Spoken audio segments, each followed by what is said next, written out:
नमस्कार, बीकेसी गुरु क्लासेस में आपका स्वागत है। आज हम पढ़ेंगे कक्षा 12वीं गणित के अति महत्वपूर्ण वस्तुनिष्ठ में पूछे जाने वाले प्रश्नों की तैयारी। तो चलिए शुरू करते हैं। यहाँ पर कक्षा 12वीं गणित, चैप्टर का नाम है संबंध एवं फलन। तो संबंध क्या है?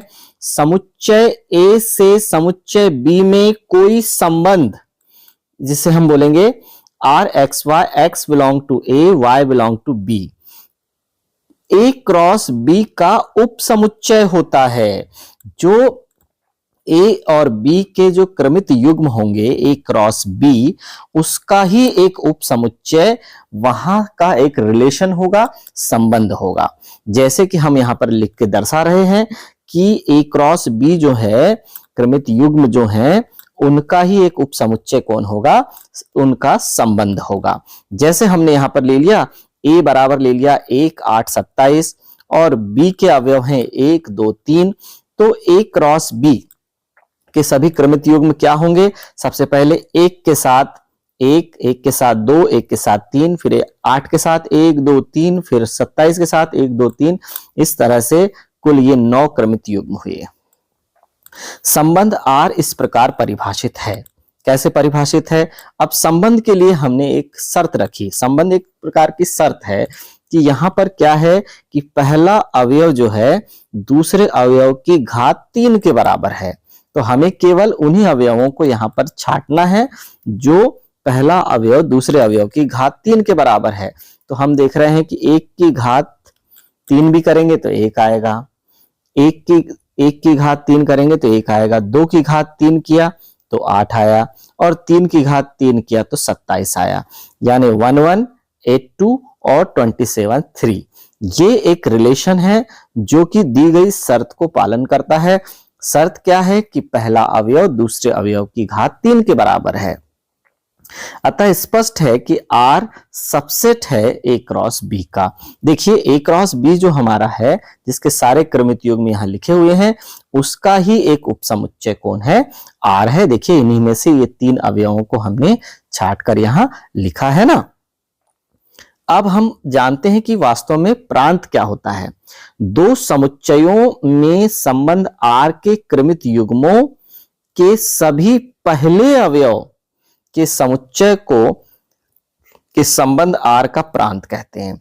जितने भी पहले अवयव हैं उन सभी का समुच्चय क्या कहलाएगा? प्रांत कहलाएगा। जैसे यहां पर हमने ये रिलेशन दिया है, इसके पहले अवयव कौन है? 1 है, 8 है, 27 है। तो पहले अवयवों का जो समुच्चय होगा वो प्रांत कहलाएगा। और रिलेशन तो फिर परिसर क्या होगा? दो समुच्चयों में संबंध आर के क्रमित युग्मों के सभी दूसरे अवयवों के समुच्चय को संबंध आर का परिसर कहते हैं। सभी दूसरे अवयव जो रहेंगे वो उसका परिसर कहलाएंगे।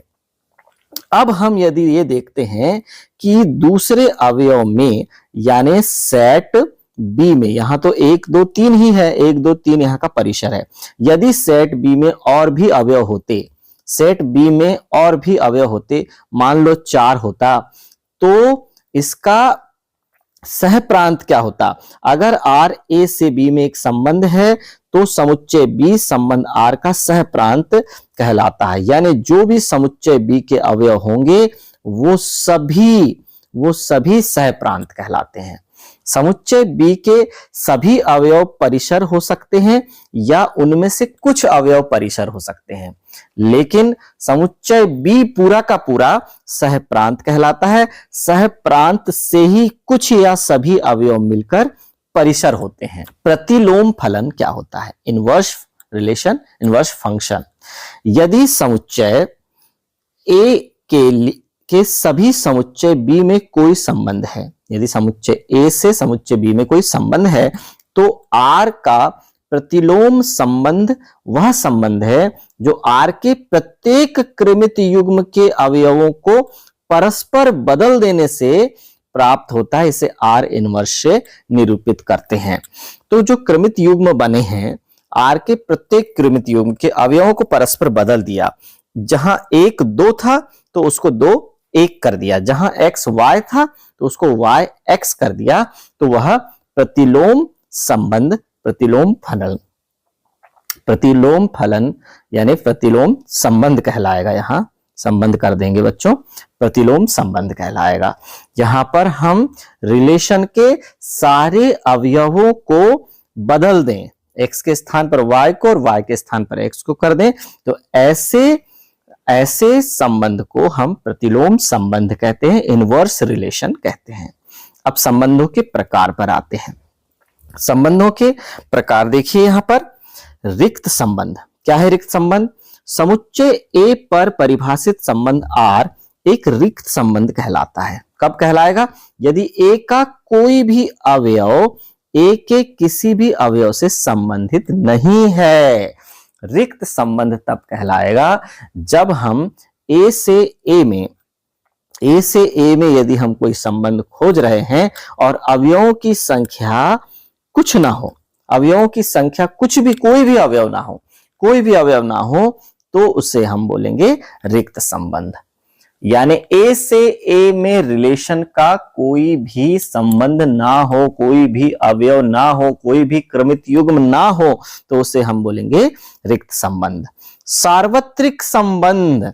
समुच्चय A पर परिभाषित संबंध R एक सार्वत्रिक संबंध कहलाता है यदि A का प्रत्येक अवयव A के सभी अवयवों से संबंधित है।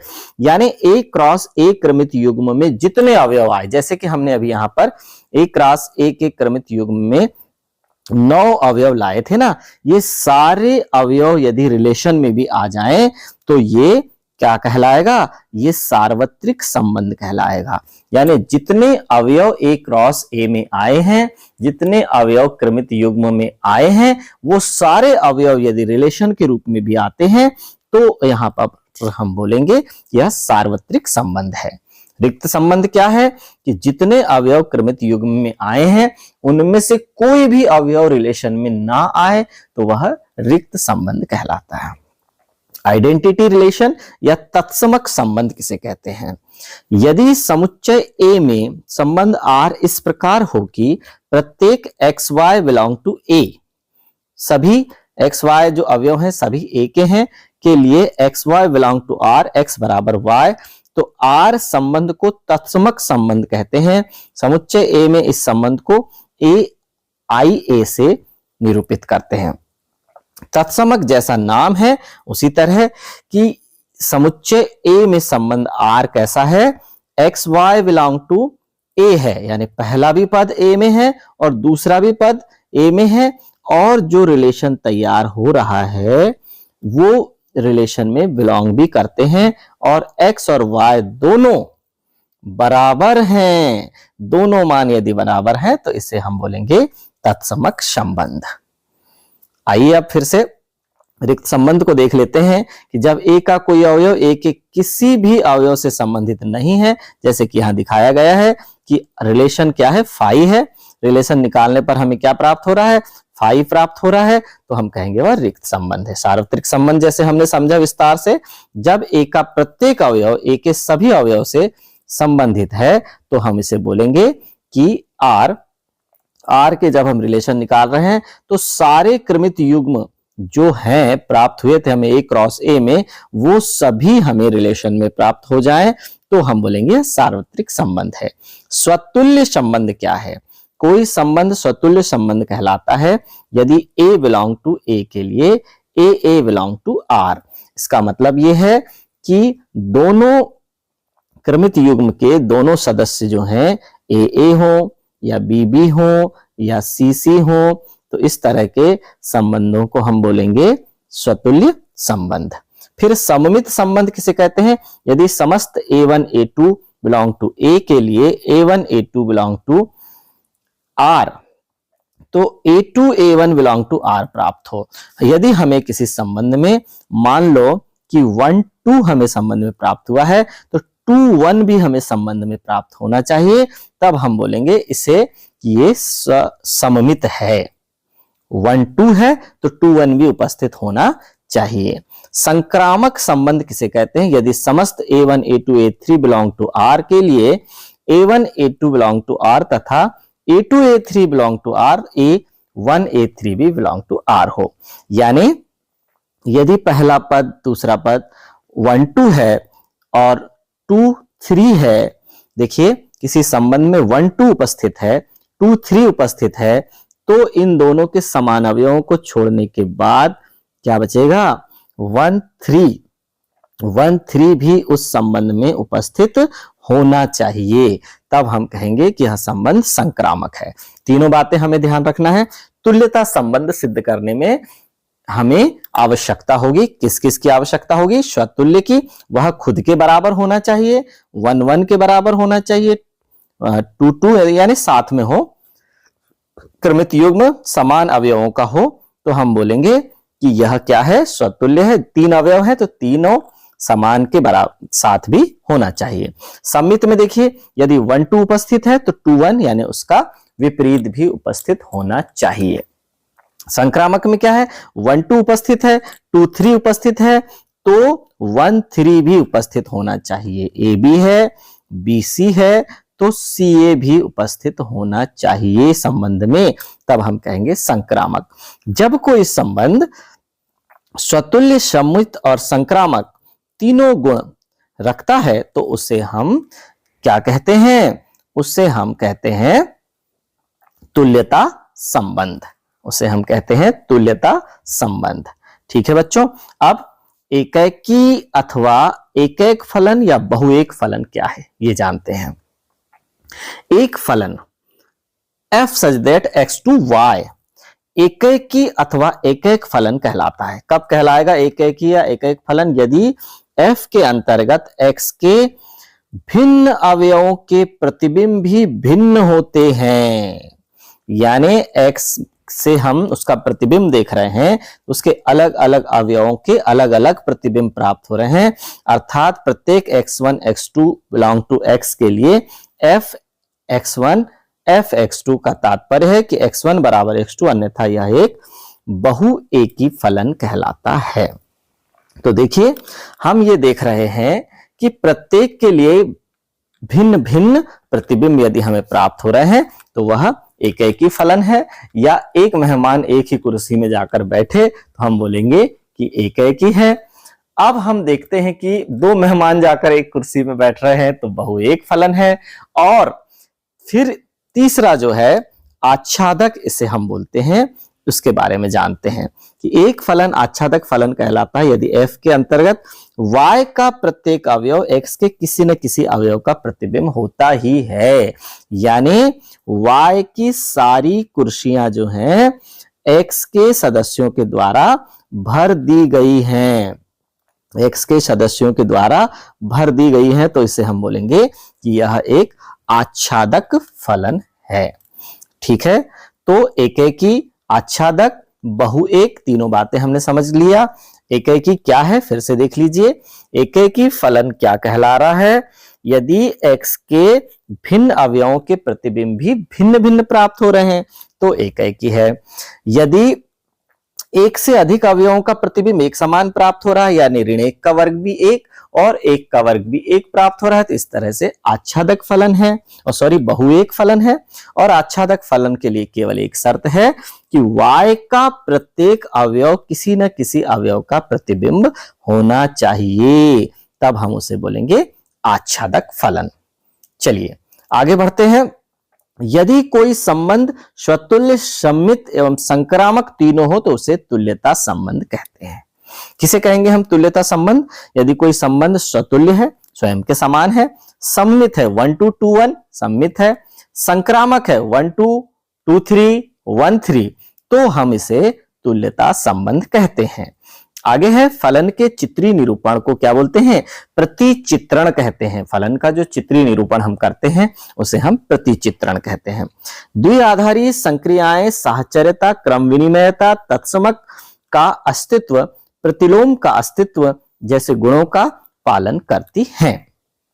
आगे देखते हैं, यदि ए हमारा क्या है 1 2 3 है हो तो अवयव 1 2 वाले तुल्यता संबंधों की संख्या कितनी होगी? 2 होगी। तो आइए समझते हैं कि कैसे अवयव 1 2 वाले तुल्यता संबंधों की संख्या 2 होगी। तो सबसे पहले हम देख लेते हैं कि हमारे पास अवयव ए है, तो सबसे पहले a क्रॉस a के क्रमित युग्म जब हम निकालेंगे तो क्या होगा? सबसे पहले 1 1, फिर 1 1 के बाद 1 2 1 3 2 1 2 2 2 3 3 1 3 2 और 3 3, ये हमारे क्रमित युग्म प्राप्त हुए।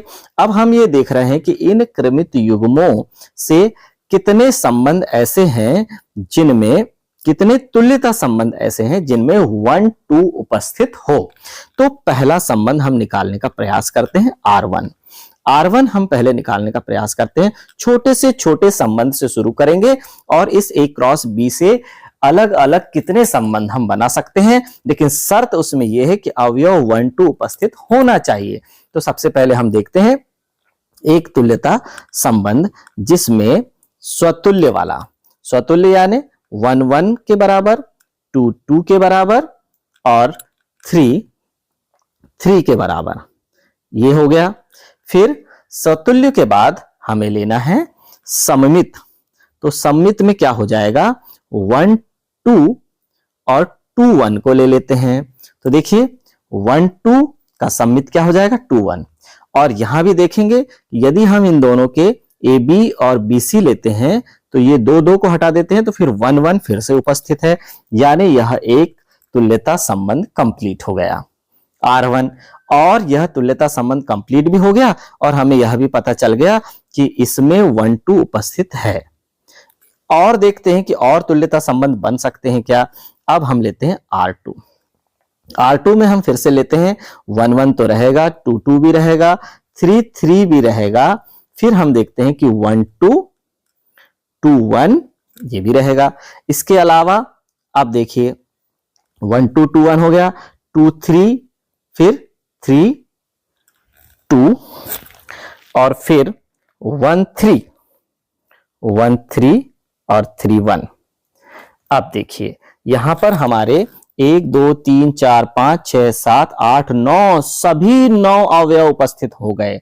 सभी 9 अवयव जो A क्रॉस A के थे वो उपस्थित हो गए और हमारी जो शर्त थी 1 2 ये भी यहां पर लागू हो गया। यानी इस तरह के हम कितने रिलेशन बना सकते हैं, कितने तुल्यता संबंध बना सकते हैं, 2 तुल्यता संबंध बना सकते हैं जिसमें अवयव 1 2 उपस्थित है। ठीक है बच्चों, अब बढ़ते हैं आगे। आगे है, मान लीजिए f R से R fx बराबर x की घात 4 द्वारा परिभाषित है। अब जो फलन है वो x की घात 4 द्वारा परिभाषित है। f ना तो एकैकी है और ना ही आच्छादक है। इस तरह का फलन ना तो एकैकी होगा और ना ही आच्छादक होगा। अब लेते हैं, मान लीजिए fx बराबर 3x है, x का 3 गुना है, तो द्वारा परिभाषित फलन f R से R में एकैकी आच्छादक होगा। तो घात वाला जो फलन है ध्यान रखना है हमें, एकैकी और आच्छादक नहीं होगा और ये जो 3x है ये एकैकी आच्छादक होगा। fx mod x द्वारा प्रदत्त मापांक फलन f R से R में ना तो एकैकी होगा और ना ही आच्छादक होगा। मापांक से प्रदर्शित फलन जो होते हैं ना तो एकैकी होंगे और ना ही आच्छादक होंगे। आगे है एक एकैकी फलन f 1 2 3 से 1 2 3 अनिवार्य रूप से आच्छादक भी है। एकैकी तो है ही और उसके सारे B के सारे अवयवों का इस्तेमाल हो गया है, इसलिए यह आच्छादक भी है। A के सारे अवयव प्रांत B के सारे अवयव यहां पर क्या कहलाएंगे, B के सारे अवयव नहीं, जो रिलेशन के द्वितीय अवयव हैं वो परिसर कहलाते हैं और B के सारे अवयव क्या कहलाते हैं, सहप्रांत कहलाते हैं। मान लीजिए कि समुच्चय N में A बराबर R बराबर AB, तो A किस प्रकार है, B ऋण 2 के बराबर है, यानी A B में से 2 घटाने पर प्राप्त होता है और B कैसा है, 6 से बड़ा है। तो हम कहेंगे संबंध R क्या होगा, 6 8 होगा, 6 8 संबंध R होगा। इस तरह से बच्चों यहां पर अध्याय 1, जो कि हमने अध्याय 1 से संबंधित महत्वपूर्ण परिभाषाएं और महत्वपूर्ण सूत्र और रिलेशन को हमने यहां समझा है, संबंध एवं फलन।